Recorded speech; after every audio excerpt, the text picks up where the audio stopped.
Provérbios 19, 21.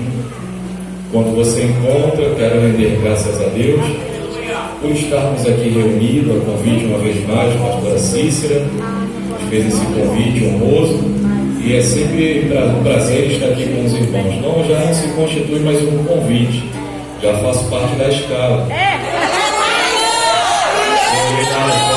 Eu estava lá, eu falei, é lá na segunda. Eu me sinto parte dessa casa, porque tenho comunhão com os irmãos, isso é muito bom. Muito bom saber que você nessa noite veio louvar ao Senhor. E o que eu acho lindo é que tem lugares que, se o pastor não está, parece que o Espírito Santo foi junto com o pastor. Pois é. Aqui é diferente, aqui a pastora está cumprindo a sua missão, mas o povo está adorando ainda. Você entende que o Espírito Santo, que é o principal, está presente nesse lugar. Você achou Provérbios 19, 21? Está escrito assim: há muitos propósitos no coração do homem, porém o conselho do Senhor permanecerá. É possível que na sua esteja assim: muitos são os planos no coração do homem, mas o propósito ou o desígnio do Senhor sobressairá. Pode ser que na sua versão esteja escrito assim, mas é a mesma coisa. Só muda algum ponto, mas é a mesma coisa. Pode tomar o seu assento, por gentileza. Esse livro do Provérbios, não de 10 anos, de 20 anos, mas tem muito tempo que eu leio Provérbios, porque Provérbios é um livro de sabedoria para a nossa vida. Aqui tem princípios, aqui tem tudo que você precisa para ter uma vida íntegra diante de Deus. Existem leis que regem o universo. E o que eu acho interessante no Salomão é que ele não falou em Provérbios dessas leis, mas ele falou o que fazer dentro dessas leis para dar certo. Então não tem como dar errado. Conhecer as leis do universo é uma coisa, você saber o que fazer dentro dela muda completamente o teu destino.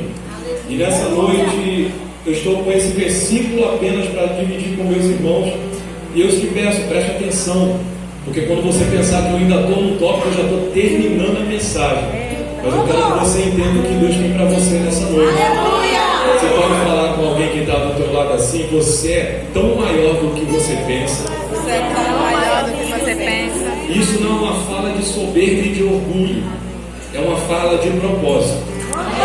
Eu estou falando para pessoas que talvez não chegou em 10% do que Deus tem para você. Mas nessa noite o Senhor quer nos alertar acerca de algo que existe em você, e não é seu, veio de Deus. Foi Deus que te colocou aqui com propósito.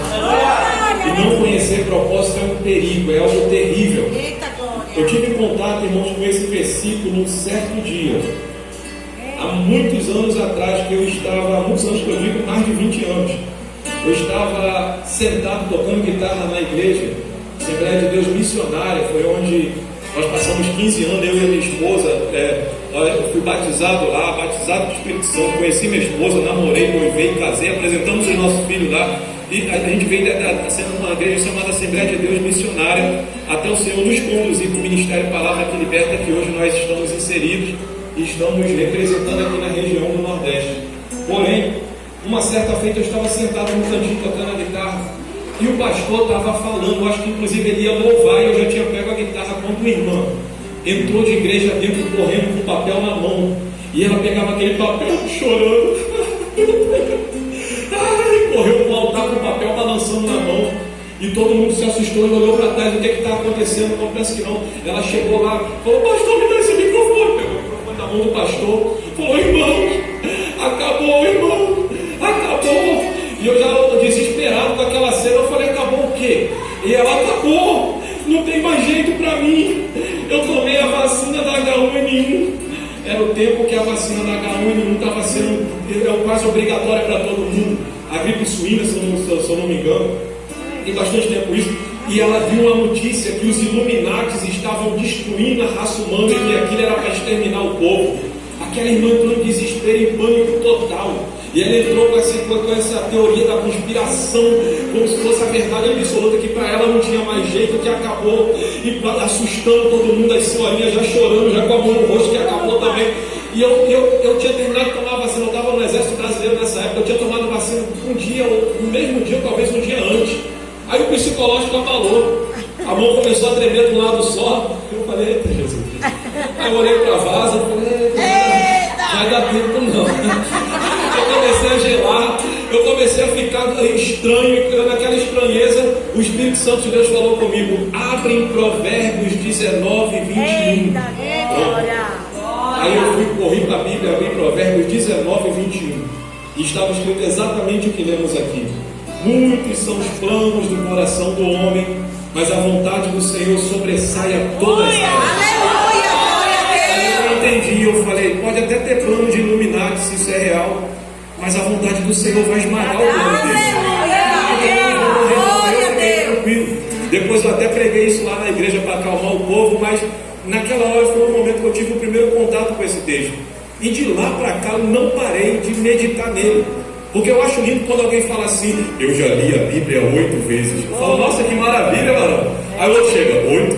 Eu li foi 22 vezes. Eu falo, eita, bora. E você, mas eu falo, eu acho que não li ela toda nenhuma vez ainda. Porque quando eu chego em um versículo como esse, eu fico dias, meses, anos parado, meditando, ruminando, que é o que tem que se fazer com a palavra. Eu vou esquecer tudo, se eu ler a Bíblia todo dia, eu vou esquecer tudo, porque é comprovado. 60% do que você aprende, você esquece.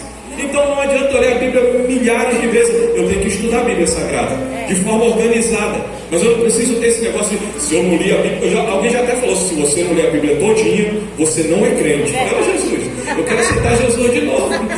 Porque eu nunca li, eu paro em um versículo, eu fico preso nesse versículo, e o Senhor falando comigo dias, meses, anos, e esse aqui é um deles.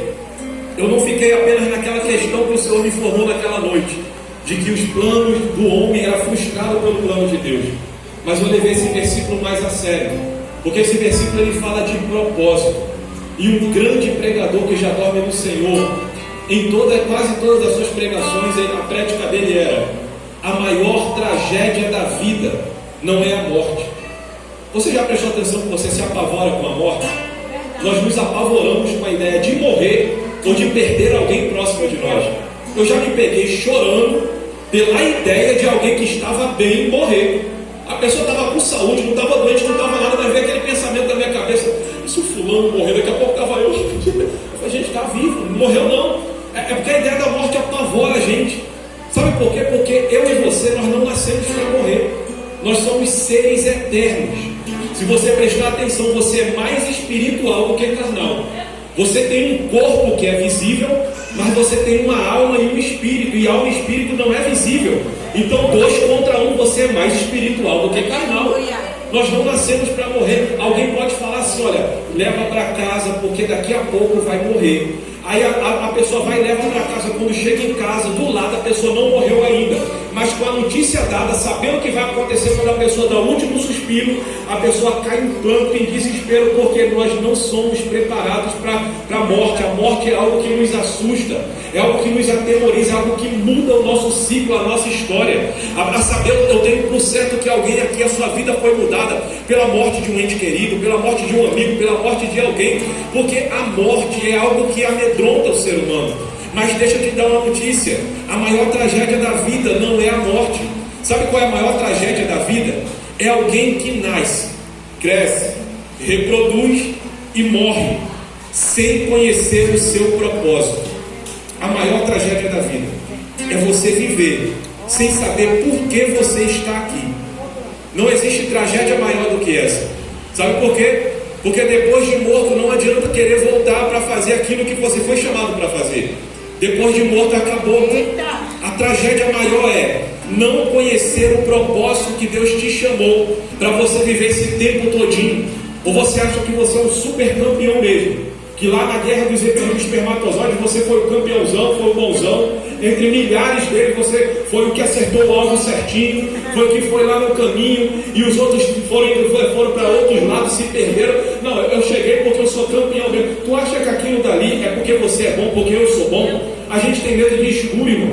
Aí tu acha que a gente era tão bom para disputar com um montão e ser vencedor? Tinha uma mão te guiando, tinha alguém que regendo a tua mão falando, é por aqui, ó. É por aqui, sabe por que ele falou? Antes de tu vir ao mundo eu já te conhecia. Eu não era informe, não tinha forma nenhuma, eu já tinha traçado um plano para você. Então, vencer a guerra dos espermatozoides não é porque você é bonzão, não. Foi porque Deus quis que você, entre milhares, viesse ao mundo. E tu acha que isso é em vão, tu acha que isso é à toa? É porque existe um propósito de Deus em cima de você. O lugar mais rico do mundo não são as jazidas lá da África. O lugar mais rico do mundo não é onde está o ouro puro, lá em Ufir, na África também. O lugar mais rico do mundo não são as fontes petrolíferas. O lugar mais rico do mundo, talvez você passou em frente dele hoje, tem em cada cidade, tem em cada lugar. Talvez vindo para cá você passou em frente de um lugar mais rico do mundo. No Crato tem, no Juazeiro tem, em Barbalho, em todas as cidades tem um lugar que é tido o lugar mais rico do mundo, a saber, o cemitério. Lá é o lugar mais rico do mundo. Que é isso, pastor? Pregação estranha é essa, né? Não, você vai entender o que eu estou falando. Sabe por que o cemitério é o lugar mais rico do mundo? É porque lá tem alguém que tinha propósito e foi enterrado sem cumprir o propósito. No cemitério tem pessoas que deveriam escrever livros e nunca pegaram um papel, uma caneta ou um computador para escrever um livro. No cemitério tem pastores que seriam que impactaria nações e nunca pastorearam. No cemitério tem enterrado pessoas com dons e talentos para compor músicas, para serem bons músicos, que nunca tocaram um instrumento ou pegaram um papel para escrever uma canção. No cemitério tem remédios para curas, que doenças matam pessoas hoje, mas estava na mente de alguém que não entendeu o propósito, morreu e foi enterrar o propósito lá no cemitério. É o lugar mais rico do mundo. Tem pessoas com riquezas enterradas lá. Só que graças a Deus, eu e você, o Senhor tem nos dado a oportunidade de, quando um dia a gente chega lá, a gente deixar o cemitério pobre, deixar todas as riquezas do propósito de Deus feita aqui em tempo. Enquanto você tem vida, tem um propósito que está sobre você. E se você não tiver contato com ele o mais rápido possível, tenha certeza que você vai enriquecer o cemitério se Jesus não voltar e você um dia chega lá. Não vamos enriquecer cemitério, vamos enriquecer o reino de Deus. Tem algo depositado sobre você que Deus quer fazer. E se você permitir, Ele vai fazer. Essa questão de Provérbios 19:21 ela é profunda, porque fala de propósito. E não conhecer propósito é um perigo. E como é que eu conheço o propósito? 5 perguntas, pelo menos, você precisa fazer constantemente. E a filosofia vai se apoiar em 3 delas. E as 5 são acerca do reino de Deus. O Provérbios fala acerca das 5. Eu vou discorrer aqui em breves palavras. A primeira pergunta é: quem eu sou? É uma pergunta que nós precisamos fazer. Você já se pegou uma vez falando: gente, o que eu fiz? Ou é só eu que já fiz isso? Gente, eu nunca imaginei que eu faria um negócio desse. Ou é só comigo? Ou seja, parece que a gente não se conhece, tem horas, não é isso? Essa pergunta, quem eu sou, não é uma pergunta de nome. Talvez se nós perguntássemos para a nossa irmã Fabiana, quem a senhora é? Eu sou a Fabiana. Não se trata desse nome. Essa pergunta está além do nome. Essa pergunta, quem eu sou, é uma pergunta que fala de identidade. Você tem uma identidade. E se você não souber qual é a sua identidade, tem pessoas hoje falando que são aquilo que Deus não falou que ela é. Tem pessoas hoje falando que se identifica com aquilo que Deus nunca falou, nunca permitiu que ela seja. Tem pessoas hoje fazendo atos terríveis porque acreditam que a identidade é aquela dali. Quando na realidade não tem contato com o propósito, por não ter contato com o propósito, está se perdendo no caminho porque perdeu inclusive a identidade. Você percebe que é uma pergunta difícil, não é uma pergunta fácil?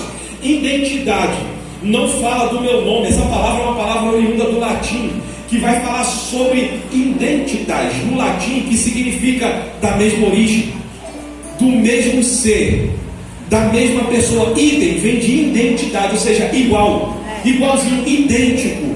Identidade fala de você ser idêntico a alguém. E existe textos na Bíblia Sagrada que diz que eu e você somos imitadores de Cristo, que em nós tem a marca, tem o selo do Senhor. E é isso que vai fazer a nossa identidade ser vista aqui na terra. A nossa identidade não é a carteira que a gente puxa quando alguém pede e a gente entrega a identidade com o número, com o nome, seu nome completo, com o nome do seu pai, o nome da sua mãe.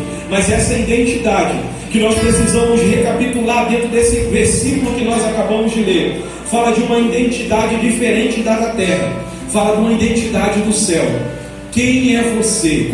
Quem sou eu? É uma pergunta que a gente olha para dentro ao invés de olhar para fora. Sabe por que tem gente vendo tanto defeito em outras pessoas? Porque está esquecendo de perguntar quem ele é, quem ela é. Porque se olhasse para dentro, parava de olhar para fora. Se olhasse para dentro, ao invés de falar, ajudaria aqueles que estão errados do lado de fora. Porque o erro do meu irmão só é diferente do meu erro. Porque quando eu olho para mim, eu me identifico que eu estou tão longe de ser aquilo que ele me chamou para ser. Aí eu estou me perguntando quem sou eu. E eu vou gerando uma identidade. Eu não posso fazer isso. Por quê? Porque meu pai não faria isso. Eu tenho DNA, o meu DNA não é da terra, é do céu. Então se eu tenho filiação, e a minha filiação é uma filiação do céu, eu tenho que agir como meu pai agiria. Eu tenho que fazer o que o meu pai faria. Eu tenho que estar aqui como ele disse que eu deveria estar. Essa pergunta de Provérbios 19 é uma pergunta que fala, a primeira pergunta é quem eu sou, fala de identidade. A segunda pergunta é de onde eu venho. A filosofia fala acerca disso e leva para muitas vertentes, mas eu não estou falando de filosofia, eu estou falando de coisas espirituais. E de onde eu venho fala de fonte. De onde venho fala de fonte. Qual é a sua fonte? Ah, pastor, essa é fácil demais. Essa daí já pode pular para a terceira pergunta, porque eu sei. Você sabe. Mas você sabia que pessoas inteligentes, que estudaram anos a fio, que estudam a vida todinha, dizem que uma ameba começou a se movimentar na água, virou um girino, que virou um sapinho, que saiu da água e virou um macaco, e evoluiu e virou um ser humano. Você acredita que gente inteligente pensa dessa forma? Ele pensa que a origem, que de onde eu venho, que nós viemos do macaco, desse progresso todinho. E são pessoas inteligentes, não são pessoas que pensam pouco, são pessoas que pensam muito. Mas eu e você sabemos de onde viemos. E nós devemos estar aptos para entender. Eu não sou daqui para casa. Quando você canta isso, você está falando sobre o quê? Eu sei a minha identidade. Você sabe que você não é daqui, você sabe de onde você veio. Existe uma fonte que jorrou para a vida eterna. E essa fonte da vida eterna foi que te constituiu aqui na terra. Para você não entender que é daqui, mas que você entenda. Eu tenho uma fonte. E essa fonte não foi um macaco. Essa fonte lá em Gênesis está escrito que eles se reuniram. Deus Pai, Deus Filho, Deus Espírito Santo. Eles olhavam um para o outro numa plena harmonia. E eles disseram, façamos eles. Eles vão ter uma fonte. E a fonte não vai ser outra senão a nossa imagem e a nossa semelhança.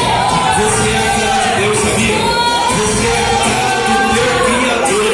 Se alguém olhar para você, precisa ver o teu Pai em você. Nós estamos falando aqui de origem, de identidade. Na minha filiação está escrito Sebastião Ferreira de Brito, que é o meu pai. Mas na minha identidade espiritual está escrito que eu sou filho de Deus, porque não foi eu que escolhi ele. Deus me disse, não foste vós que me escolheste, mas eu escolhi a vós. E eu sou o pai de cada um de vocês. Eu sou o amigo de cada um de vocês. Eu sou o dono de cada um de vocês. Se alguém tentar mexer com você, mostra a identidade.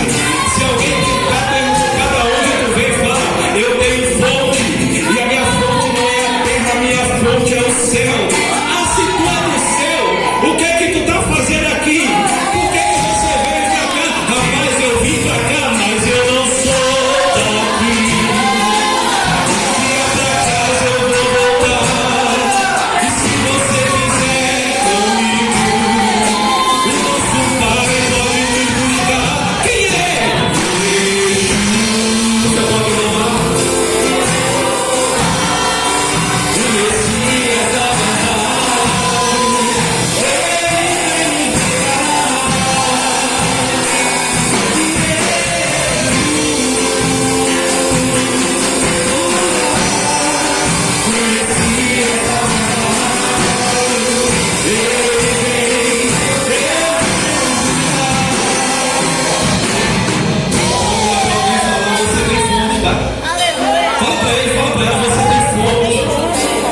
aconteceu. Aí, sabe por quê? Porque enquanto eu estava escrevendo, o Espírito Santo chegou para mim e falou assim, ó: quem sabe a sua fonte não corre atrás de rios. Sabe por quê? Se torna um rio de águas vivas para o Senhor. Que coisa linda é essa? Então não precisa ficar correndo atrás da fonte, não. Não, sabe por quê? Porque do meu interior flui rios de águas vivas. Tem uma fonte que jorra dentro de você. E essa fonte é porque você veio da onde tem a fonte. Essa fonte é porque você é lá, da onde existe um rio de águas cristalinas. E esse rio corre do trono do nosso Deus. E quando você e eu abrimos a boca, nós temos fonte para matar a sede do sedento. Nós temos fonte para dar vida àqueles que estão perto de morrer. Nós temos fonte para tirar pessoas da mão do nosso adversário. Agora a terceira pergunta, pastor. Se tu tiver 190 anos, trabalha para Deus cumprir o seu propósito, porque enquanto tu tiver vida, é o Senhor falando: eu conto com você para que o meu propósito seja concluído na tua vida. Propósito não fala de posição. Eu acho lindo isso. Eu ouvi esse dia uma história que está circulando aí, de um senhor que ele chegou na igreja jovem e o pastor olhou para ele e falou: vou consagrar o fulano. Aí consagrou ele a auxiliar, depois consagrou ele a obreiro, depois consagrou ele a diácono. E diácono ele foi por 30 anos na casa do Senhor. Ficava na portaria, recepcionava todo mundo, sabia o nome de todo mundo, até do visitante ele sabia o nome. Todo mundo quando chegava falava com ele, era uma alegria. E um dia ele adoeceu, ficou dentro de casa e o pessoal sentiu falta: cadê o diácono fulano? Nunca mais ouvi ele aqui na portaria. Juntaram um grupo e foram visitar ele. E quando chegaram lá na casa dele, olha o que alguém entendeu o seu propósito. Aquele diácono falava isso, ele falou: só que agora eu não posso fazer mais. E Deus tomou um vaso que estava no meio daqueles irmãos naquela hora e falou com ele: homem, tu hoje não pode mais movimentar a tua perna, mas uma coisa eu te digo: grande é o teu galardão quando tu chegar aqui. Porque você não está podendo ir na minha casa, mas todos os dias eu estou na tua casa contigo. E quando tu se encontrar comigo, eu vou depositar na tua mão o teu galardão, porque você entendeu o teu propósito. Entender o propósito é necessário. Eu não estou falando para um grupo de pessoas largadas. Eu não estou falando para um grupo de coitadinhos físicos e espirituais. Eu estou falando para alguém nessa noite que tem um propósito tão grande dentro de você, que quando você começar a olhar mais para o teu propósito, você vai falar: eu preciso ajustar mais a minha beleza, porque é grande demais. Eu preciso de uma presença do Senhor, porque Ele tem para mim é tão grande. Eu não posso deixar esse caminho por terra assim. Eu não vou enriquecer esse ministério.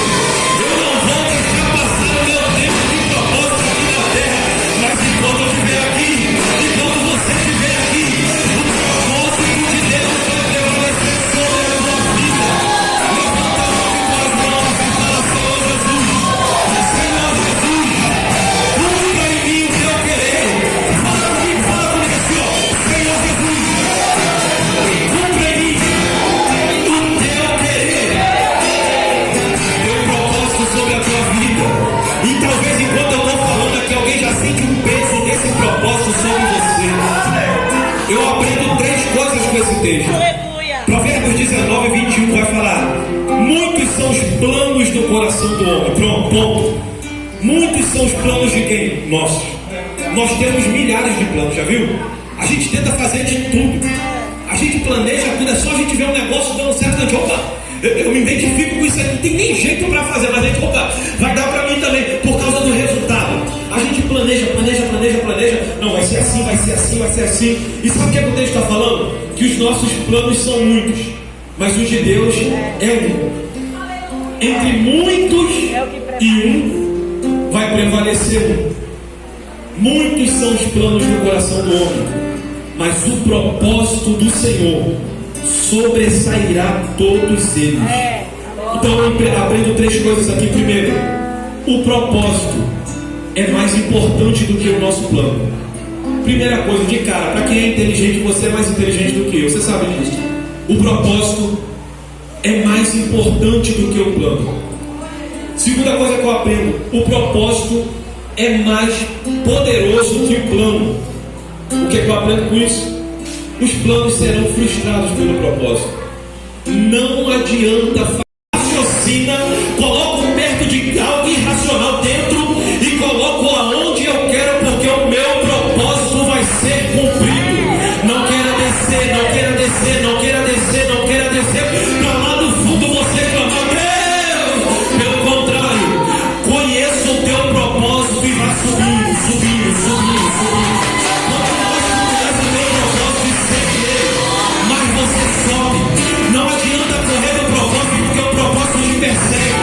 Não adianta fugir do propósito, porque ele está juntinho lá com você. Davi tentou fugir do propósito que era teu coração daquele que chamou ele. Mas ele falou: para onde eu vou? Se eu desço na profunda do abismo, me junta lá. Se eu faço a minha cama lá embaixo, chega lá também. Aonde eu vou me esconder se tu está em todos os lugares? Você pode se mudar no Crato, você pode se mudar no Ceará, você pode se mudar no Brasil, você pode ir para fora do mundo. Deus vai estar lá falando com você. O meu propósito não vai ficar de qualquer maneira. O meu propósito não vai se cumprir aos seus planos. Conselho que eu te dou essa noite: para de planejar e segue o propósito. Para de fazer planos, pergunta a ele qual é o propósito, Deus. O que tu queres que eu te faça? Conselho que eu te dou nessa noite: o céu está aberto aqui e é possível que os teus olhos se elevem e você, como Isaías, veja: eu vejo ele assentado no alto e sublime trono, e a hora do seu destino está tocando o sol e atendendo de seu raio. Os meus olhos conseguem enxergar dia a dia. Eu estou falando de alguém que falou: eu vou sair desse lugar, que eu não vou ficar nesse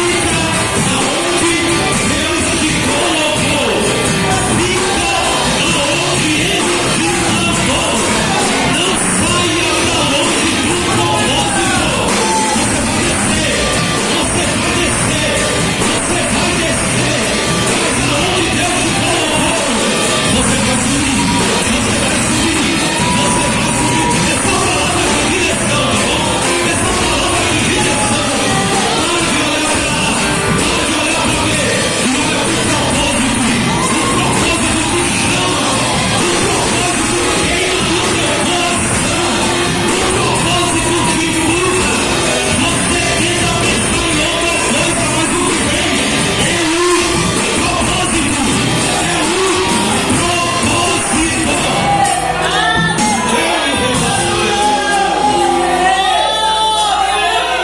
Terceira coisa que eu aprendo: o propósito existe antes do plano.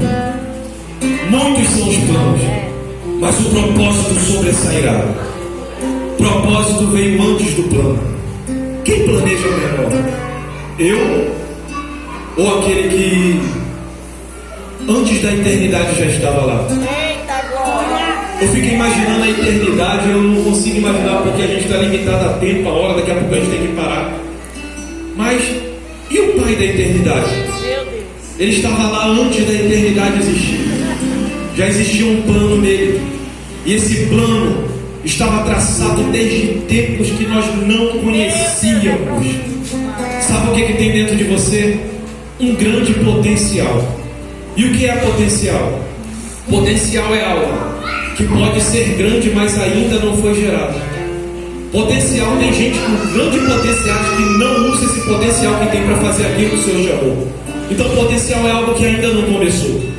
Agora você pega essa palavra potencial e bota o oni primeiro, que O-N-N-I, que é oni, significa poderoso. E você vai ter a palavra onipotente, o todo-poderoso Deus. No hebraico é o Shaddai, aquele que tem todo o poder, aquele que é poderoso em tudo que ele faz. Se você conhecesse Deus antes da fundação do mundo e você tivesse a oportunidade de apertar as mãos dele, você apertaria as mãos dele, mas você não saberia que o mundo que você vive hoje já estava dentro dele. Quem aperta a tua mão não sabe que Deus Todo-Poderoso botou algo tão grande dentro de você e acha que você é uma simples pessoa, ou até olha para você e fala que você é um fracassado, é um falido que não vai chegar a lugar nenhum. Mas tenha por certo de uma coisa: o Todo-Poderoso colocou um potencial em você, e agora não é mais com ele, agora é com você. Sabe por quê?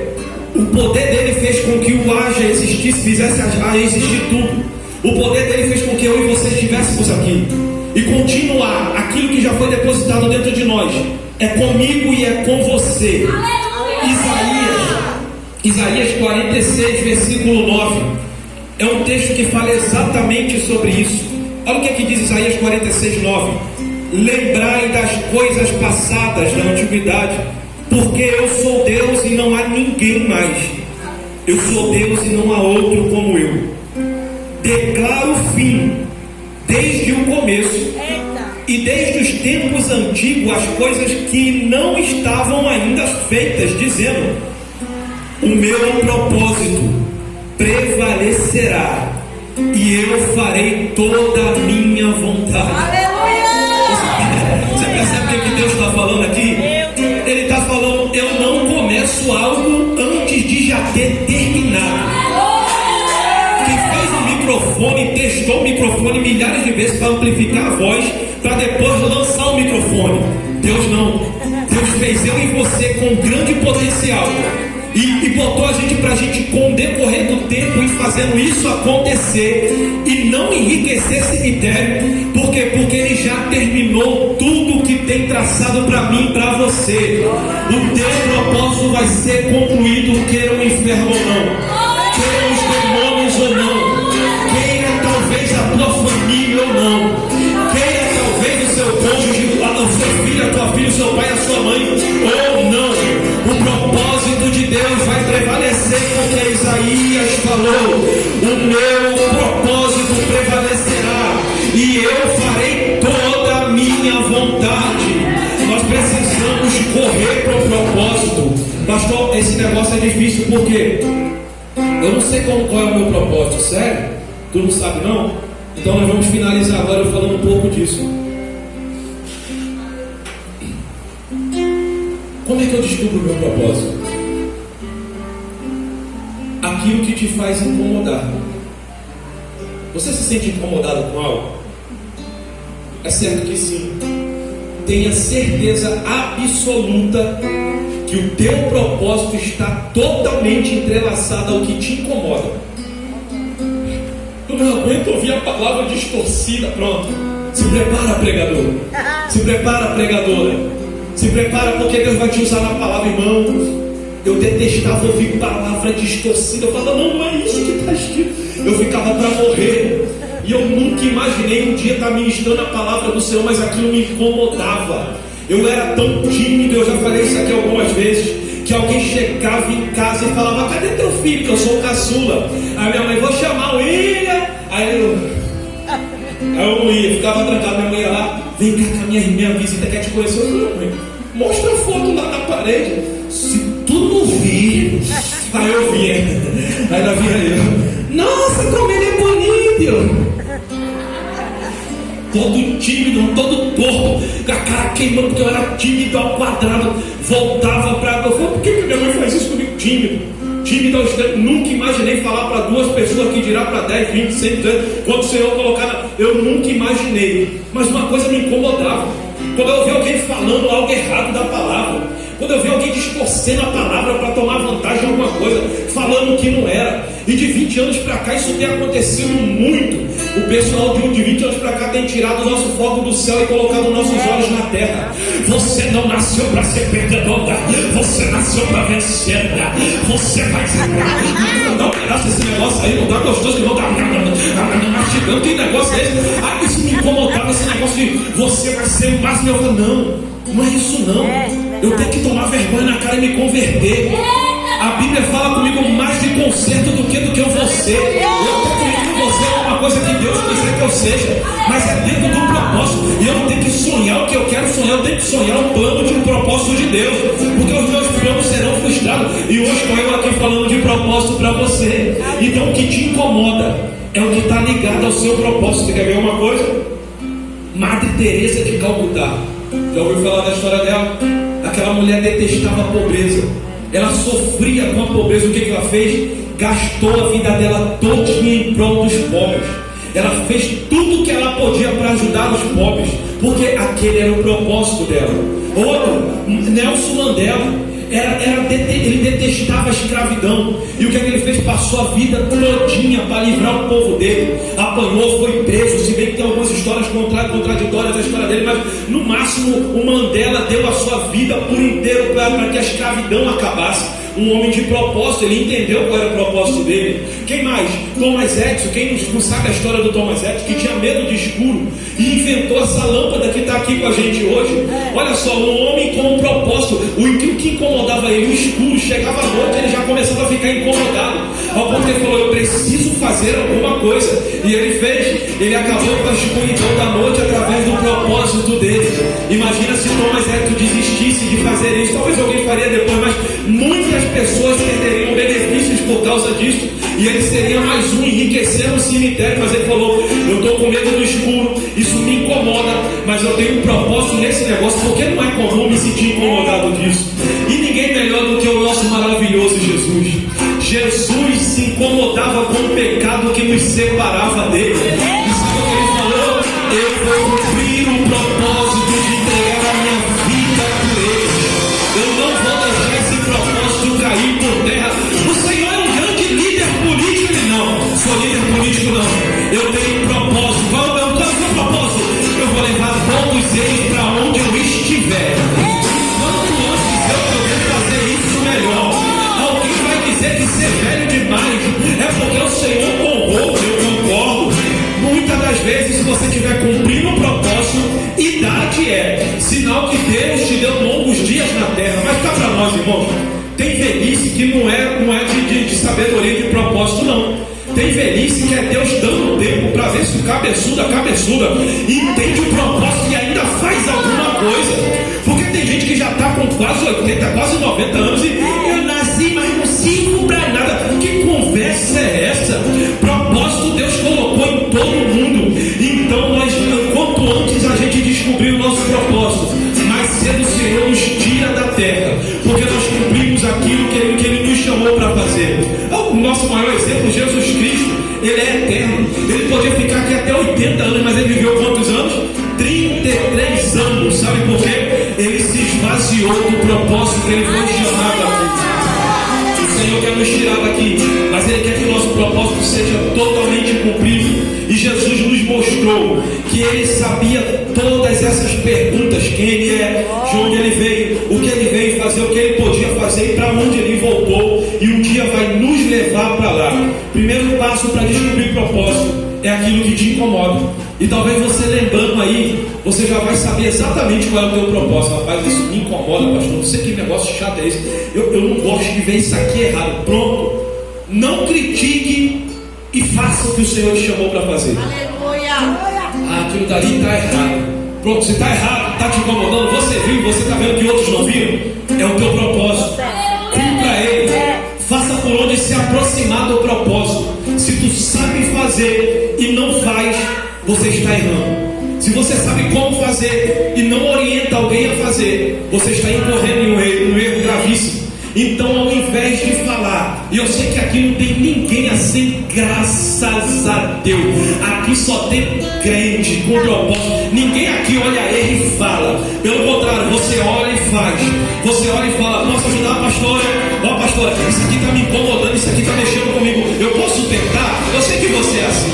Eu sei que você ajuda pastora, eu sei que você ajuda esse ministério, mas isso eu estou falando para quem não descobriu ainda que o que te incomoda não é para criticar, não é para falar, não é para apontar dedo, é para você ajudar e para você mergulhar de cabeça, porque isso vai ser o que o Senhor vai te aproximar do teu propósito, porque Ele vai fazer com que você faça aquilo com destreza. Segunda coisa que eu descubro o propósito é aquilo que te faz sonhar.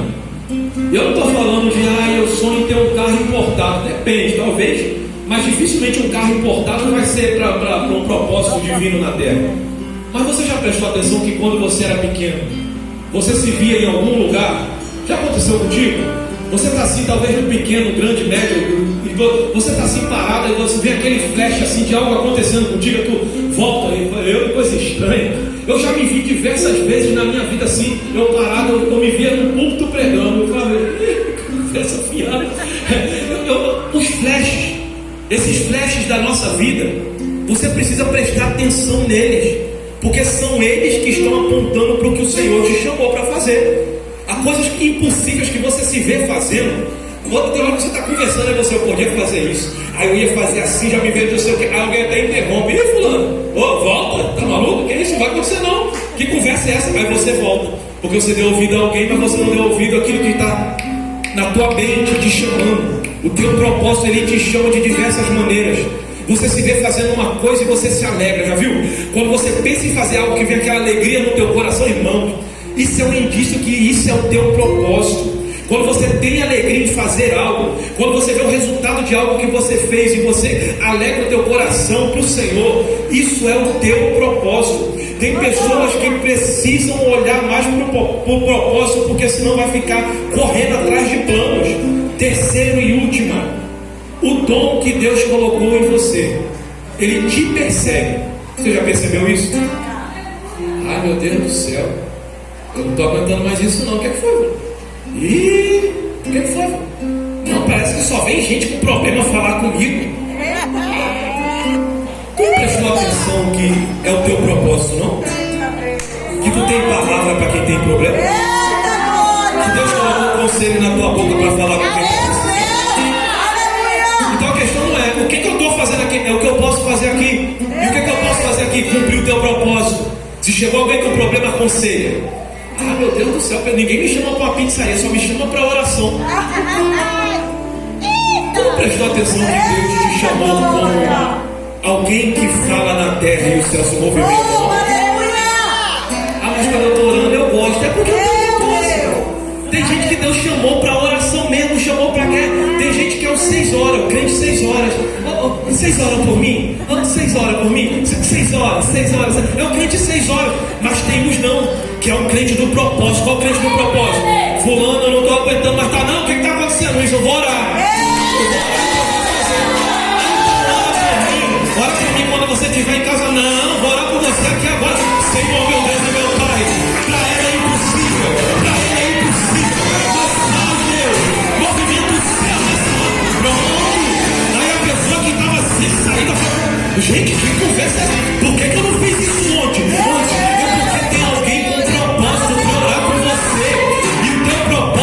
A ser definido a partir daquilo que você está fazendo. Você sabia que tem gente que Deus chamou para orar de madrugada, orar meio-dia, orar de noite? Você já sabia que tem gente que Deus chamou só para orar? É um propósito da pessoa, mas parece que a pessoa quer correr desse negócio. Até o que eu quero é cantar, aí é desafinado. Mas quando pega o microfone para pregar, vira um negócio de cabeça para baixo. Aí, meu Deus, por que tu quer cantar se Deus te chamou para pregar? Eu gosto de pregar. Aí vai pregar, tá lá o público. Aí abre a boca para cantar. Aí começa.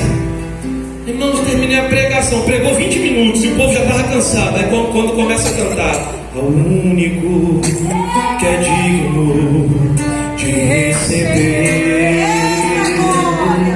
a honra e a glória, a força e o poder. Aí o céu rasga no ambiente. Sabe por quê? Deus chamou para cantar. E tem pessoas que não entendem o propósito e querem fazer o que Deus não chamou para fazer. Sabe por quê? Porque a gente tem um plano, mas o nosso Deus ele ainda tem um propósito.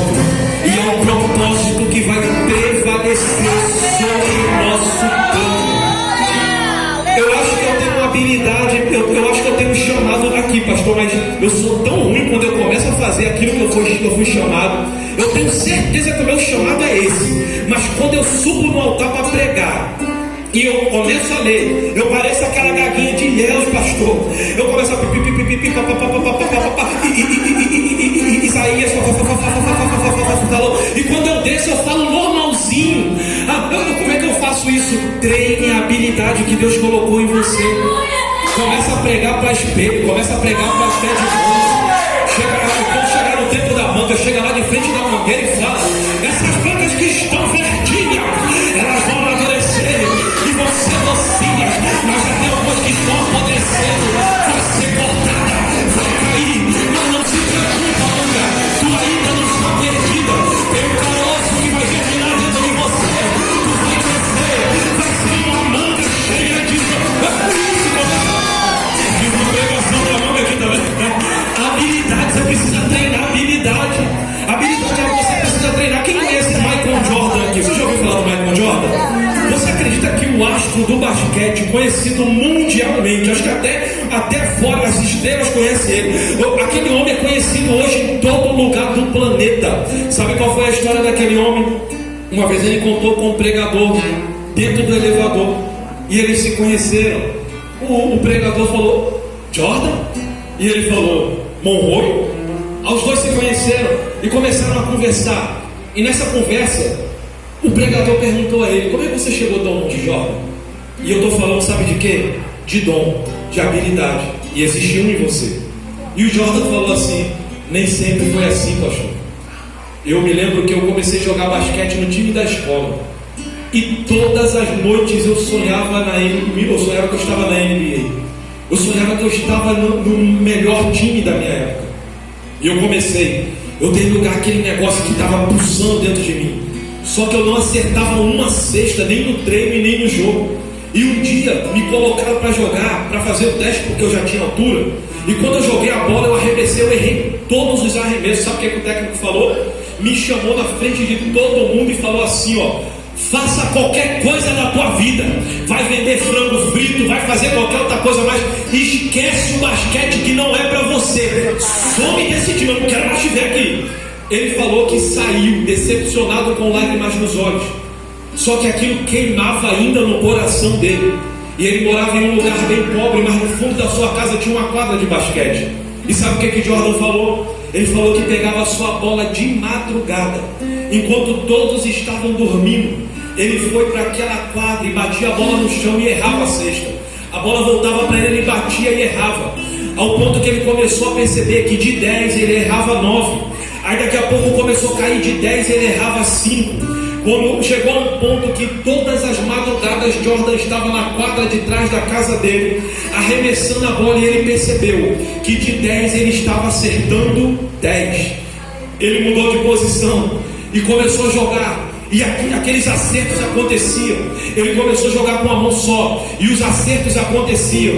E ele foi lançado. Ele pegou, marcava a posição, saía do lugar com os olhos fechados e jogava. E quando ele jogava, ele olhava na sequência e a bola caía na cesta certinho. O que ele não tinha como uma habilidade treinada, ele já tinha dentro do coração dele falando que ele ia ser um jogador de basquete. E o que ele fez? Ele treinou a habilidade. E ele falou que quando ele estava lá, ele só sentia duas coisas à volta dele. Eram os ratos que tinham ali no lugar, que ele falou que era um lugar de periferia, tinha muitos ratos.